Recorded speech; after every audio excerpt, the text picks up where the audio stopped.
Will Jahar Tsarnaev spend the rest of his days in prison, or will he pay for his crimes with his life? 12 jurors will decide his fate.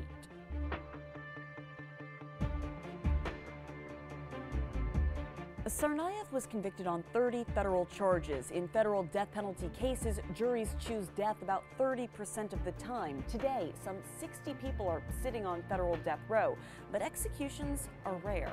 In 1988, a 16-year moratorium on the death penalty was lifted.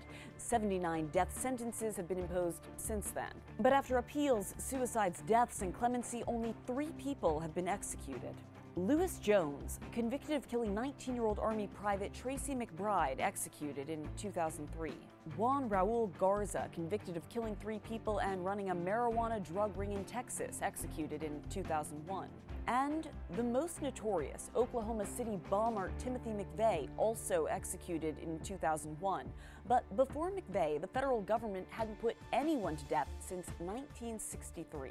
The first known federal execution dates all the way back to 1790, Thomas Byrd hanged for murder on the high seas. Over the centuries, methods have changed from hanging to the gas chamber to electrocutions. If Tsarnaev is sentenced to death and executed, he'll likely die by lethal injection at a federal facility in Terre Haute, Indiana. Fighting for his life, his attorney, Judy Clark, a powerhouse lawyer who has emerged as one of the death penalty's staunchest opponents.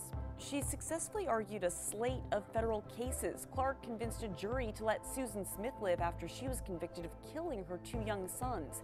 And with a plea deal, she effectively took the death penalty off the table for Unabomber Ted Kaczynski. He's serving life in prison with no chance of parole. The jury already found Jahar Tsarnaev responsible for 4 deaths. Can Clark convince them to spare his life?